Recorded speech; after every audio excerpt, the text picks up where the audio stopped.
my name is Beck and it is like 9 o'clock on Tuesday morning. I should have started this vlog yesterday, but here we are. So I read The Way of Kings yesterday. I started this and it's a reread. I have read 105 pages and I am loving being back in this world. I'm rereading this because Rhythm of War comes out in November and I think I needed a little bit of lead time to reread the series, so that's why I'm starting now. The plan is to finish this. I know it looks short, but it's actually part 1 and I've got part 2 up here behind me. So this is like 590 pages. I believe the book altogether is like 1,000. So even though I'm making progress in this, I've still got a long way to go, but I'm enjoying the progress so far because I've come across Kaladin, my favorite, and I've come across Shallan again, and she is like trying to apprentice herself to become a scholar because she wants to steal something that the Princess Yasna has. And Kaladin was shown as his soldier self who was wielding a spear and was in charge of this small unit in battle, and then flash forward like 8 months and he is now a slave and he's marked with the Shash brand, which means that he has been a deserter as well. And you don't know what has happened in between. And I obviously know what's happened, so it's really nice to actually reread it and pick up on things that I didn't notice before, because all of the world building is so well weaved in here that when I first read it, I just glossed over certain terms I didn't know. But now that they're talking about things like Shardplate and Shardblade again, and the Heralds and the Knights Radiant, I'm like, I know all of this. So it's really cool to reread and recognize a lot of stuff as well, because I read this in like 2016, so I read it a while ago. It's about time that I reread it for a refresher. And it's also very, very obvious now, but I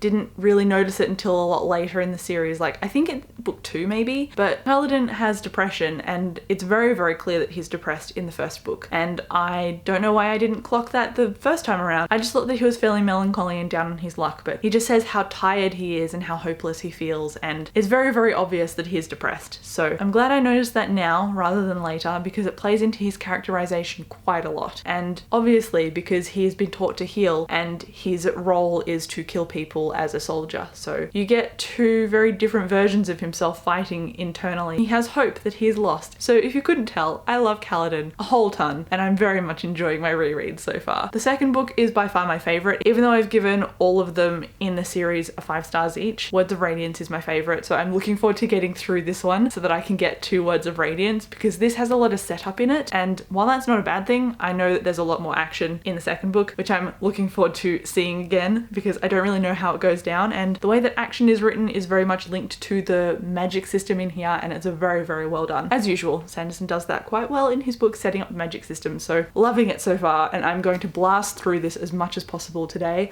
I also just filmed 2 videos, so I'm probably going to go and edit those now, and then I will sit down and read a little bit later. Why hello, it is now at 12 o'clock on Wednesday, and I didn't really update much more yesterday because an announcement went out for Melbourne, Victoria, and that is the state of Australia that I'm in.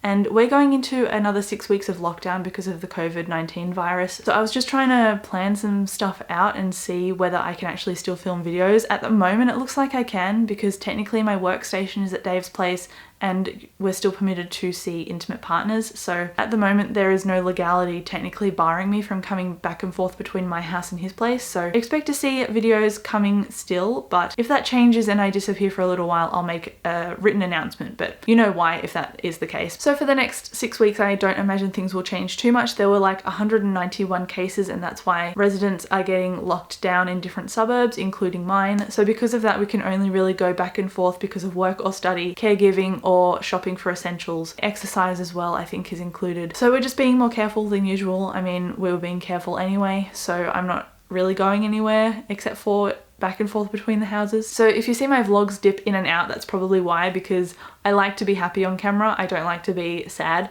And so if I'm sad or not in a filming mood, or I just don't want to be in front of a camera with my face, then I just don't film. So my vlogs will go in and out, but I'll film when I can, obviously. I'm still going to be reading if the camera's not even on, so that's not even a worry. I read 188 pages of The Way of Kings yesterday, and I thought I would read more, obviously because of the anxiety around the announcement of lockdown. I didn't, but I also started to play more Animal Crossing, and because I was playing a video game, I was listening to an audiobook, and so I started A Beautifully Foolish Endeavour by Hank Green, and I started watching a live stream by him this morning, and it was wonderful because he was talking about the themes in the book, and they are themes of finding meaning in your life, and that is a very solid theme when you're 22 to 27. Obviously always, because we're always trying to find meaning in our lives, but as someone who is 27 and trying to find meaning in mine, it actually really resonated with me when he said that, so it was really beneficial for me to watch that live stream. I'm really glad that I caught it, and I'm just really excited to read on, but because it's a sequel I can't really say what it's about, can I? It does follow Andy, who is in the first book, and he was more of a side character in the first book, but we're hearing more from him in the second one, which is great. He actually gets more of a perspective. And the first book is about a girl named April May, and she discovered by accident a statue, and this statue is one of many others of the same kind because during one day they just all blipped into existence, and it's actually a first contact with aliens story, but the way that it is developed is through April May's experience of finding it, discovering it, making a video about it, and then getting internet fame because of this first discovery. So it deals with her identity and her relationships and how all of these things build up or unravel depending on the situations in the media and the social media and the audience influences as well. And I found it really, really interesting, especially because obviously Hank Green has got quite a following because of his YouTube, so he's writing from a place that he is familiar with, and it really shows because there is a nuance to it that is quite alarming but is also quite interesting, and you can't really look away because of the way the plot builds up, and it became one of my favorites of 2019, so that's why I jumped on the sequel as soon as it came out, because it came out on the 7th and today is the 8th. But it's like halfway through today, and I have filmed like 3 videos just then because apparently I don't panic buy things, I panic film things. So I've filmed a whole bunch of stuff. I want to edit it today before I head home, heading home tonight, so I probably won't film until maybe late tomorrow, maybe the day after, and I'll obviously be coming back here to edit. And then after that, I'm just going to try and read The Way of Kings and try not to be worried or anxious, which is pretty hard to do in a global pandemic, but you know, you have good days and bad, and I hope people are just staying safe in general and wearing masks and being as safe as possible, because that's what we're doing. So best of luck to everybody. I will see you in my next clip because I don't know when that'll be, and I'm just going to be reading this as much as I can. It's Thursday now, and I not only have a package, but I also finished one of the books that I wanted to finish. So I'm now about to dive into part 2 of The Way of Kings, but I finished reading part 1, oh, it's backwards, and I really liked it. I assumed that I would really enjoy my reread because the first time I read this book or this series, I gave each book in the series 5 out of 5 stars, but I have really enjoyed revisiting it. I have loved seeing the characters that I loved like 4 years ago again from their origins, because obviously I know where everyone ends up, so seeing them all at the beginning was very nostalgic, and it made me very emotional. So I'm very glad that I read through this again. And I thought the first time that I read this, the first book dragged quite a lot, and so I tend to kind of flag that for people going into this book. But when I read through this and I got to the finishing point, because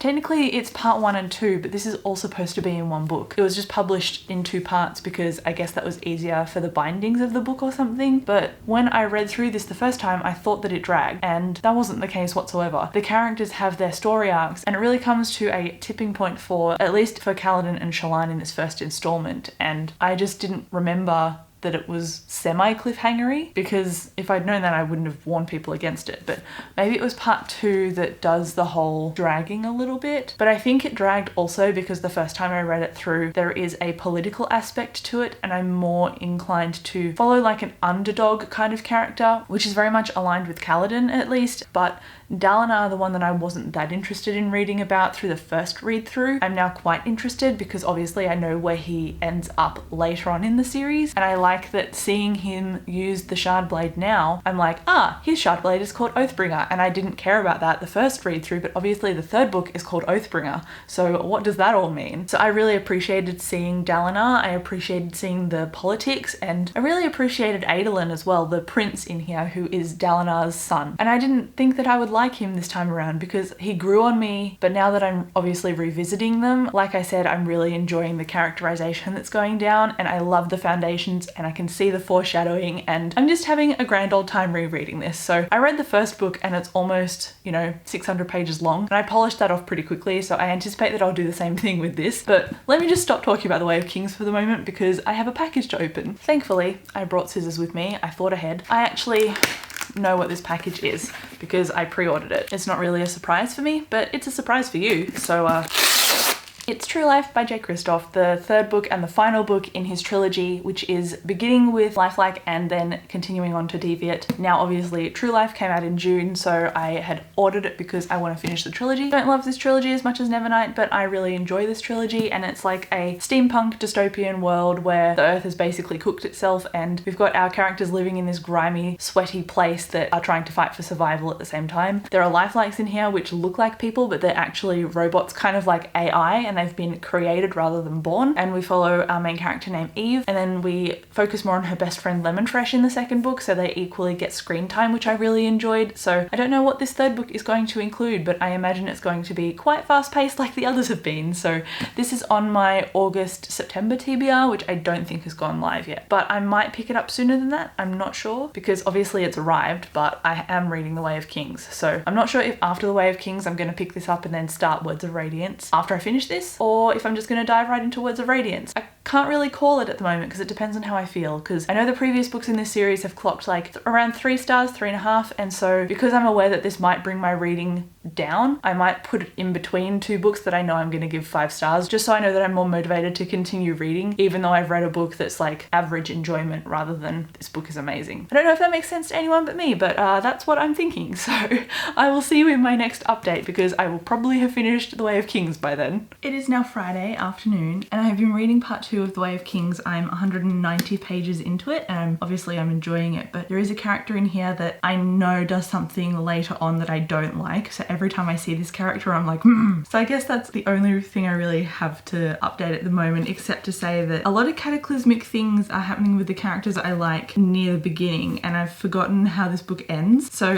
that's actually quite nice because I don't know how it ends. I'm looking forward to seeing how things eventuate, because I know overarching generally what happens, but because I've left it so long, like 4 years, in rereading it, I don't remember the nitty-gritty details. So I remember some key things that took away the tension when I was reading them now, because obviously I knew the outcome, but again, I'm really enjoying it. It's likely going to be a 5-star book. And hopefully, because I've been making quite quick progress on reading this, that I can get to True Life really quickly afterwards, because I did decide that I want to read it in between this and the Words of Radiance. So I'm going to try and split them up, but I want to get them read before the reading rush starts on the 20th. So I don't want to push it too much by starting a 1,000-page book before a readathon and then having to read the books for the readathon and have a gap in reading my 1,000-page book, if that makes sense. I don't want it to break up, so I'm just going to try and finish Way of Kings and start and finish True Life, and then read my reading rush to be read pile, and then jump into Words of Radiance. That's kind of what my timing is going to be like. Also, I have edited like 2 videos today, I've applied for a couple of jobs, and now I'm obviously reading, so it's been a pretty productive day. I'm happy with my progress. Yes, I'm doing today's update in a blanket, but also I have been reading, and I am up to 400 pages through, so I only have like 150 pages, I think less actually, and it is 5 o'clock, so I've been reading today. Had a pretty quiet day, had a nice chill Saturday. I mean, there's not really an alternative because I can't really go anywhere because of lockdown. So I'm aiming to finish this today, which is like a grand statement because there's still 100 pages left, but also it's only 5. So I have a lot of the evening left to read. And then, like I said yesterday, I'm going to start True Life, but hopefully, because I'm enjoying this book so much, it doesn't make me dislike True Life more than I actually might. I don't know, I don't want it to sway my opinion from going to a book that I know I love into a book that is in a series that I know that I haven't loved in the past. Hopefully it doesn't destroy my reading experience, but I guess I'll find out. And I just wanted to say a quick update about The Way of Kings, because this is part 2, I'm almost finished. And after reading more about Dalinar, I just forgot how cool of a character he was, because I know, as I've said before, that I know his story arc, but seeing him now and seeing his discipline is just, it's very well developed. And I really appreciate his character more, and I appreciate his son Adolin, the prince, as well. I was talking to Dave about this, all of the things that Adolin is. You know, he's talented at dueling, he's good at sword fighting, he's upstanding, he likes fashion, like he knows who he is and he's very confident. And so you'd think that he would be like the chosen one effectively in a story, but he's not. He's just good and not overly intelligent, but clever enough to work his way through situations and to think things through. And I really respect him as well. And I like his story progress as well, and the relationship he has with Dalinar, his father. Anyway, I'm just getting ahead of myself because I really am rediscovering how much I love all of the characters in here. So I'm going to jump back into finishing this book because again, I don't have much more left. And then the rest of the weekend I will probably spend finishing True Life. It is now Sunday at 2 o'clock or almost 2:30. And if I look tired, it is because I am, because for some reason I just couldn't get to sleep last night. We were tossing and turning for like 2 or 3 hours and it just really stuffed up our sleeping. So I'm trying to focus on reading today, but I'm struggling a little bit. I'm in Struggle City, but I've started True Life. So my update is that I finished part 2 of The Way of Kings, and I don't know what I was going on about earlier in this video when I said that this book dragged, because I didn't encounter that whatsoever. The ending just like delivered, because Sanderson is so good at his endings and making them punch you in the gut in the best way possible. And again, I was crying, and I didn't cry on my first read of The Way of Kings. So it really emotionally impacted me, and more than that, I know Sanderson is really good at his world building. Oh, I should probably be holding up the book as I talk about it. I know Sanderson is really good at his world building, but the way he does it in here is he drops terms in whether you're familiar with them or not, and then he makes them part of the narrative that your character is experiencing. So while you are unfamiliar with stuff at the beginning, it just grows on you naturally because it's surrounding the characters. And so in my first read through, I was very much trying to take all of that in, as well as wondering where the plot was going. But because I had the benefit this time of reading it through and knowing what all the characters were going to end up doing, and then knowing elements of the world building as well,